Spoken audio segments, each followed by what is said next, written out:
Assalamualaikum warahmatullahi wabarakatuh.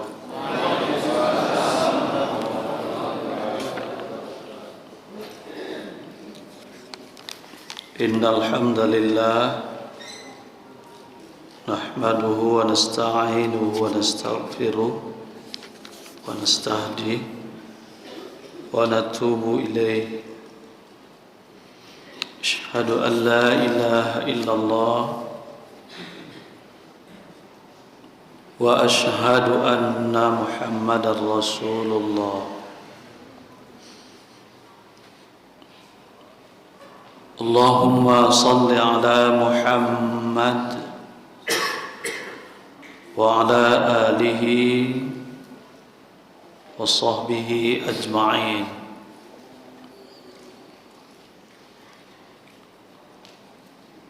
A'udzu billahi minasy syaithanir rajim. Bismillahirrahmanirrahim.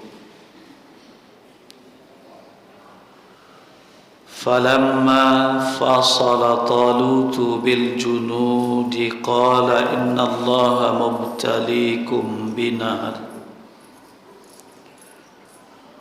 faman syariba minhu falaysa minni wa man lam yat'amhu fa innahu minni illa man iqtarafa ghurfatan biyadihi wa syaribu minhu illa qalilan minhum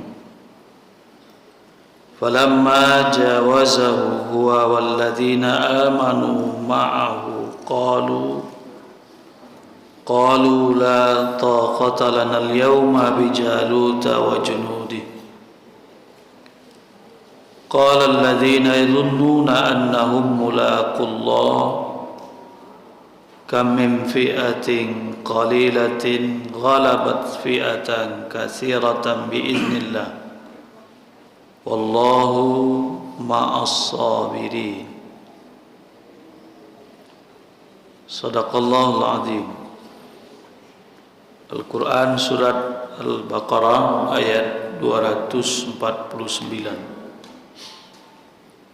Surat Al-Baqarah surat yang kedua ayat 249. Kaum muslimin dan muslimat, bapak-bapak, ibu-ibu, saudara-saudara, saudara-saudari, adik-adik dan anak-anak pelajar sidang jamaah subuh rahimakumullah. Marilah kita awali majlis yang insyaallah penuh berkah ini dengan bersyukur kepada Allah Subhanahu wa taala yang telah memberi kita kesempatan untuk kembali berRamadan, melaksanakan segala kewajiban dan sunnah-sunnah Ramadan. Alhamdulillah, hari ini kita mulai melaksanakan ibadah puasa yang keberapa sekarang? 11, 12. Kalau sekarang sepakat ini karena startnya sama kan? 11 apa 12?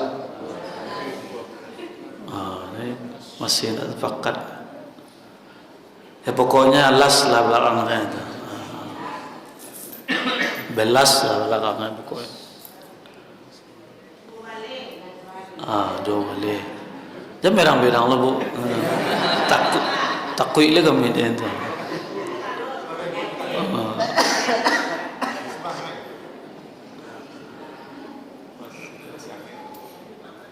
Mudah-mudahan semua yang kita jalani di bulan Ramadan ini berkenan Allah menerimanya dan dibalasi dengan berlipat ganda.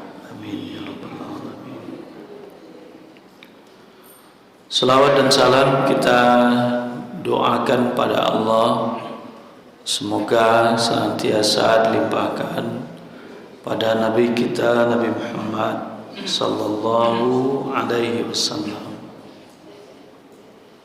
Beliau telah mengajarkan Islam ini kepada kita sehingga kita jelas jalan hidupnya. Walaupun pada awalnya berat berpuasa, tapi karena kita yakin dan itu berdasarkan ajaran Allah dan Rasulnya, kita tidak perlu coba-coba. Lihat talok kau indah, lihat talok kau indah. Dia sudah pasti talok, karena Allah yang menciptakan kita dan tidak mungkin dia beri kewajiban yang kita tidak mampu. Jadi umat Islam itu yakin saja berjalannya, tidak ada coba-coba. Itulah dia kehebatan syariat Islam. Bapak-bapak dan ibu-ibu, ada banyak halangan yang membuat sebagian kaum muslimin kurang bisa memanfaatkan sebaik-baiknya, atau kalau bahasa sekarang memaksimalkan bulan Ramadan. Di antara halangan itu adalah adanya anggapan negatif itu, atau bahkan untuk sebagian sudah menjadi keyakinan lah pasti semua itu menurutnya terhadap puasa Ramadan. Anggapan negatif tersebut, misalnya kalau kita berpuasa kita menjadi lemah, itu menjadi kendala.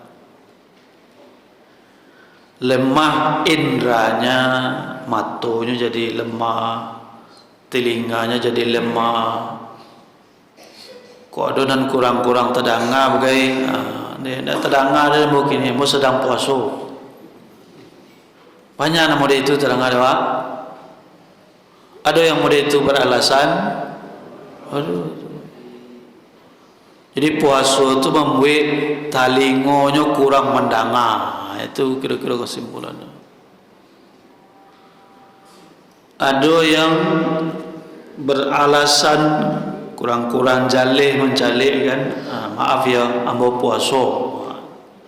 Jadi puasa itu disimpulkan membuat pandangannya kurang jelas. Mungkin diantaranya ada yang bercanda, tapi tidak sedikit juga yang memang begitu yang dia yakini. Pokoknya kalau puasa itu kita menjadi lemah.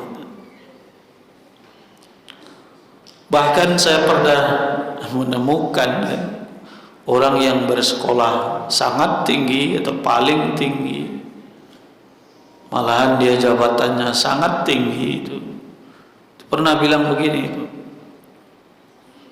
ambo minta maaf pembicaraanmu tidak terstruktur kini karena bulan puasa.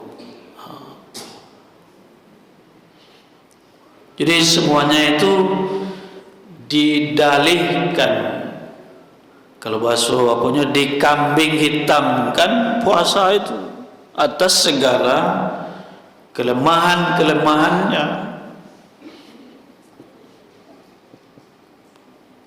Jangan sebut lagi misalnya masalah tenaga, masalah kemampuan bekerja.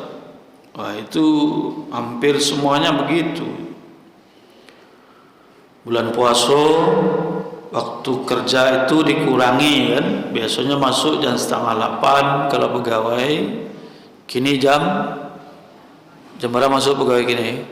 Jam 8. Pulang jam ampe, kini jam 3. Kenapa? Orang berpuasa itu lemah, itu aja kesimpulannya. Pertanyaan kita, apakah seperti itu puasa? Kulon puasa lagi lah tandai kan, siko ka bagolek-golek ko mah. Koy sanang ko bagolek-golek bulan puasa di masjid ko mah. Di siko, di situ. Disetting lah, disiapkanlah segala sesuatunya. Jam sekian masjidian, itu babi-habi hari. Hanya mau tahu-tahu di situ sampai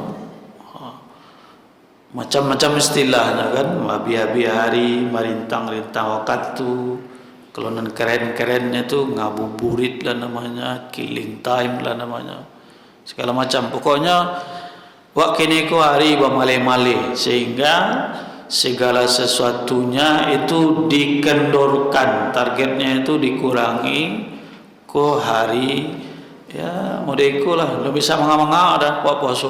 Nah gitu. Kalau soal siang dia istirahat karena malam dia beribadah agak malam, itu kan besok kan diganti hari istirahatnya, agak didorong ke siang karena malamnya dia mungkin baca Quran, mungkin berdoa dan lain sebagainya. Iko indah malam indah loh. Tarawih itu gak panjang saja, imam sekitar ganti lah imam tu. Maunya tarawih itu sayat imam tu ruku. Emang mau itu Nabi salat tarawih.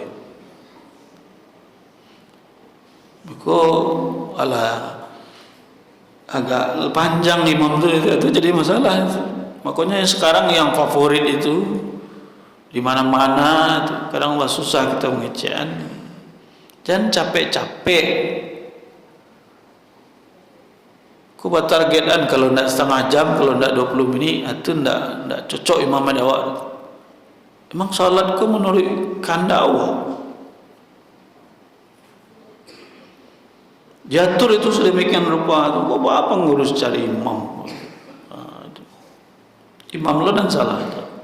Padahal kita umat Nabi Muhammad, ngikut Nabi Muhammad. Benar salahnya perbuatan kita itu diukur dengan perbuatan Nabi Muhammad, bukan maunya kita.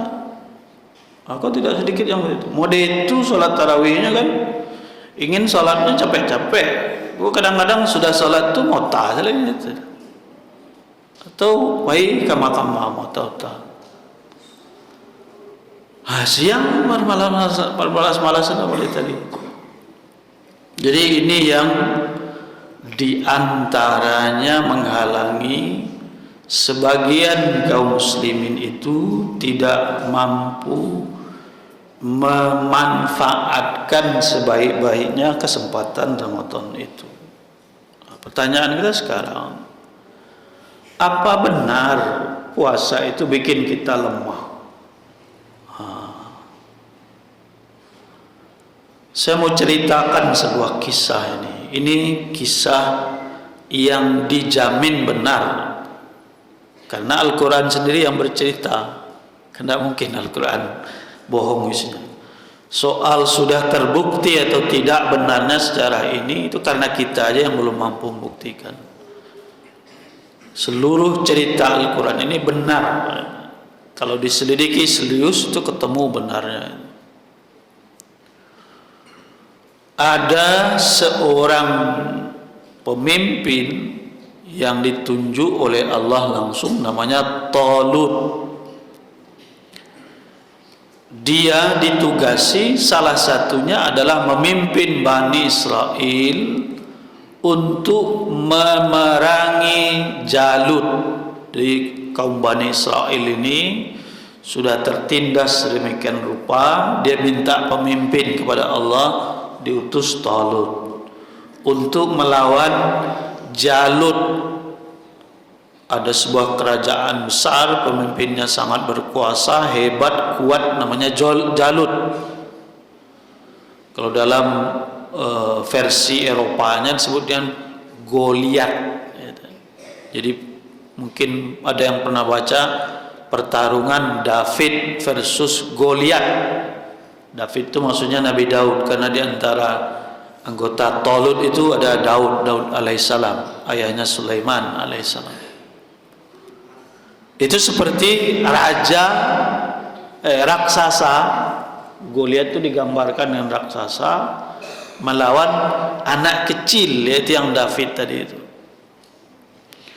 Maka dalam ayat 249 surat Al-Baqarah ini itu dikisahkan pada saat mau perang itu, ketika berangkat atau awal keberangkatannya itu Talut ngasih penjelasan kepada pasukannya. Falamma fasala Talutu bil junudi qala, dia mau perang ini, awakku tentara ketik, jumlahnya ketik, melawan Jalut yang penguasa besar, tentaranya terkenal kuat, lah mengalahkan berbagai kelompok, berbagai kerajaan. Nah, itu kan dilawan.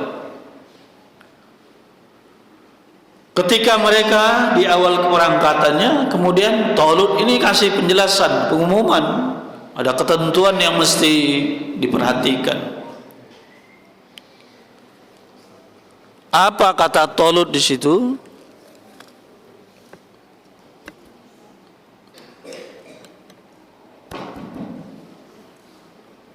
Innallaha mubtaliikum binaharin. Kalian semua anak buahku, kita nanti akan melewati ujian yang namanya sungai. Jadi Allah nanti akan menguji kalian semua dengan sungai. Ada sungai yang kita mau seberangi, sungai itu jernih, airnya bersih, siap diminum. Itu ujian untuk kalian semua. Kita kan nanti mau melewati perjalanan panjang nih, melewati padang pasir, tentu saja haus, bahkan merasa terbakar itu kerongkongan bahkan badannya. Nah, ujiannya malahan sungai. Faman syariba minhu falaisa minni. Awas ya, kalau ada di antara kalian yang meminum air sungai itu bukan golonganku, kalian tidak lulus. Nah, itu ujiannya. Wa man lam yat'amhu fa innahu minni. Nah, kalau ada yang tidak minum, tidak mengkonsumsi air itu, nah itu dia golonganku. Itu dia pasukan yang kucari, yang hebat. Illa man iqtarafa ghurfatan biyadi, kecuali kalaupun sangat terpaksa dia boleh minum hanya seciduk aja, sesauk tangan gua di dakian kanan dan kiri itu ambil sesauk tuh, minum sekali aja, ghurfatan sekali seciduk aja di tangannya. Ingat ya, itu ketentuannya. Kita akan perang ini, kita butuh pasukan yang tangguh kan? Akhirnya apa yang terjadi? Fasharibu minhu illa qalilam minhum. Baru saja nampak sungai itu kan, aduh iya terdengar, nampak. Mereka berlari ke situ, kebanyakan mereka minum sepuas-puasnya. Mereka ya mungkin kalau cara Jawanya mandi-mandi begitu. Kan orang kehausan itu tidak hanya kerongkongan yang butuh dilewati air, tetapi juga tangan segala macam itu butuh basah juga. Mereka banyak yang ke situ minum, mandi itu. Sama aja kalau di kampung Ambo dulu ada orang menongkang bulan puasa kan. Kini masih ada itu. Bulan puasa menongkang menyabi padi kan, panen. Kalau panen itu kan tidak bisa diundur-undur. Sudah raya saja lah, jatuh kayak rurui sadonya padi itu kan. menongkang bulan puasa. Sudah sahur langsung ke sawah, bawa lampu strokeng. Jadi pakai lampu itu menyabi, menongkang kan? Sampai selesai. Di antaranya ada yang puasa, ada yang tidak, banyak yang tidak. Kompak di ibu-ibu kau bawa nasi ke sawah, baca caranya pakai ketidiang. Kalau pakai talenang, kalau cara dari apa itu tahu orang itu nasi itu. Kalau pakai ketidiang, kan bantu orang bawa padi, pakai ketidiang. Makan menyuruh, lalu orang itu kan menyuruh beli padi kan. Kalau yang puasanya itu tiap sebentar tu, apalagi kalau lah mulai jam 11 atau jam 10 tu, tiap sebentar lari ke bandar, mengasih tu barandam. Kalau di sawah tu kan murah ya, adonan pakai semua ke sawah tu. Kalau sawah mau pakai semua berasi gitu. Atau tiap sebentar barandam tu. Lah kariang barandam itu kan. Minum enggak, tapi barandam. Puasanya tak batal, cuma pahalanya tentu kurang. Berandam-berandam, apa puasa berandam-berandam lo kan. Jadi begitu kondisi pasukan mereka itu. Kebanyakan fasyaribu minhu illa qalilam minhum, sedikit saja yang tidak minum. Atau kalaupun minum ya sesawuk saja itu. Apa yang terjadi kemudian? Falamma jawazahu huwa walladzina amanu ma'ahu, ketika mereka nyebrang, selesai di daerah itu, mereka setelah nyebrang, apa kata yang banyak minum tadi itu, yang minum-minum itu? La taqata lana al-yawma bijaluta wa junudi. Tidak taluk kami dah. Justru nan makan lo nan capek, ndak bertenaga, dan minum lo nan capek, apalagi makan dan minum ndak siagak-agak kan. Itu pun la taqata lana al-yawma bijaluta wa junudi, ndak ada lagi tenaga kami, kekuatan kami untuk memerangi Jalut kini. Kami sampai siko salah, tarilah kami tak talok kami. Kata yang minum tadi, yang makan-makan cara awaknya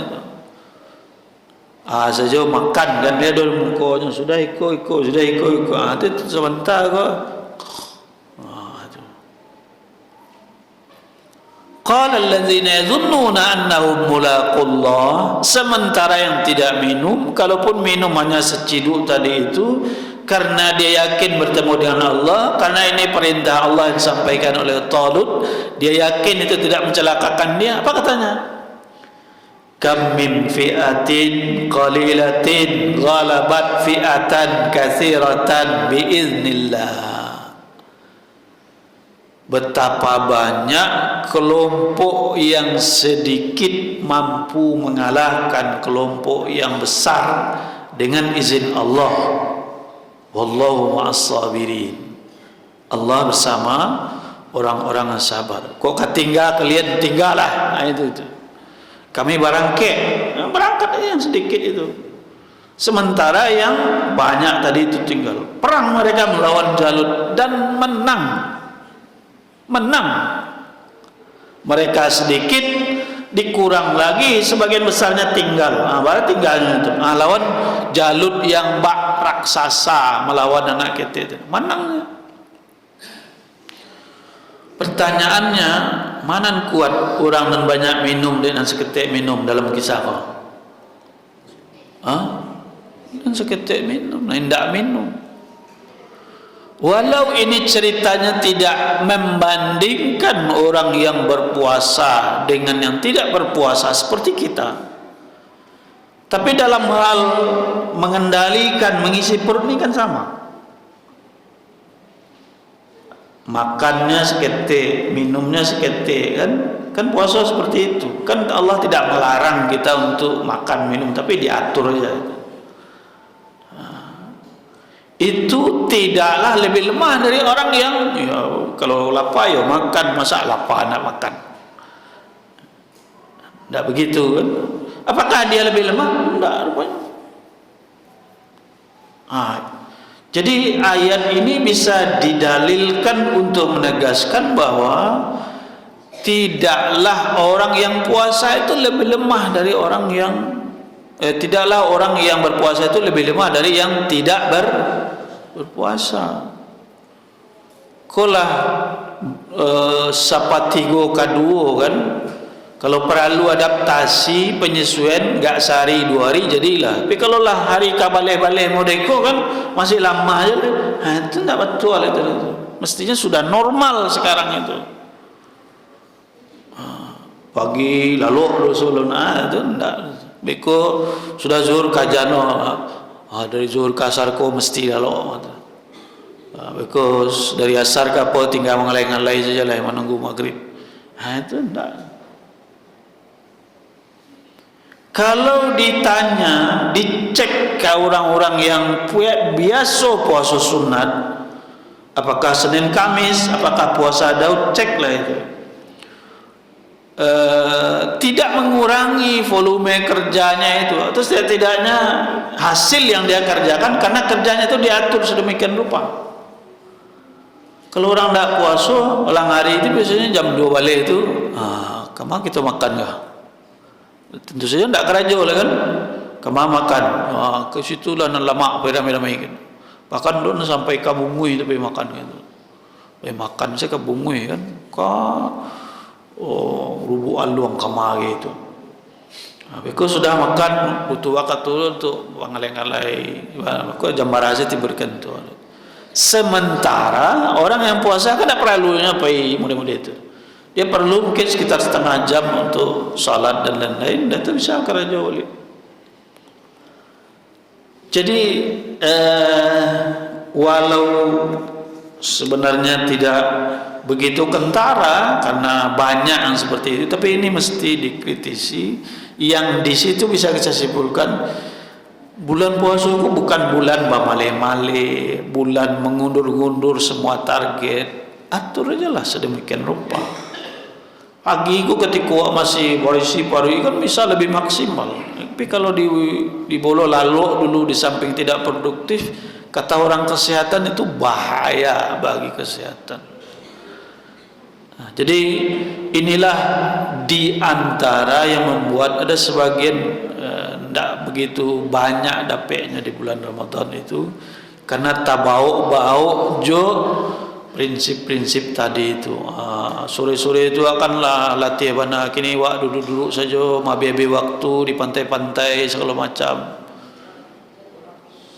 Anak-anak pesantren itu justru habis asar tu main bolanya kalau bulan puasa gitu. Ya, main bola sudah asar tu, kalau di kecil tu waktu nan paling latih gitu.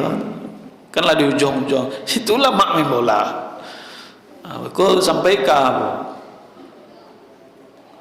Jadi ini adalah kendala-kendala yang lebih banyak bermain di fikiran kita. Buang itu, kemudian biasakan berlambat-lambat, sudah selesai.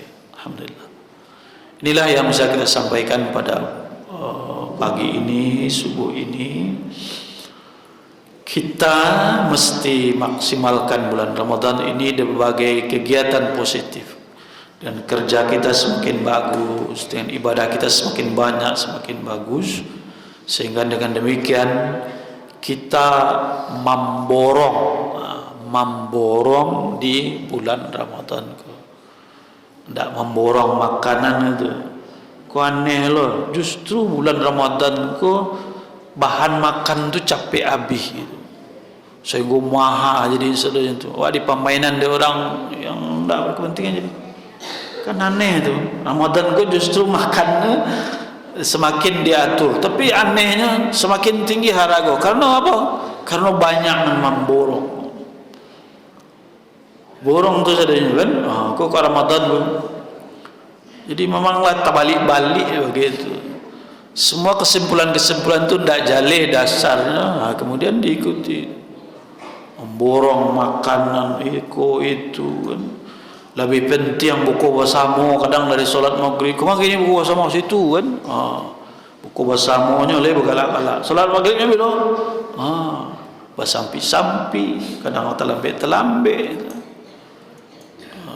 Ini merupakan kendala-kendala karena kita ikut-ikut dengan hal-hal yang di luar kebiasaan kaum muslimin yang saleh itu berpuasa. Inilah yang kita sampaikan, semoga bermanfaat bagi kita semua. Mohon maaf atas salah dan khilaf. Billahi taufiq wal hidayah. Assalamualaikum warahmatullahi wabarakatuh.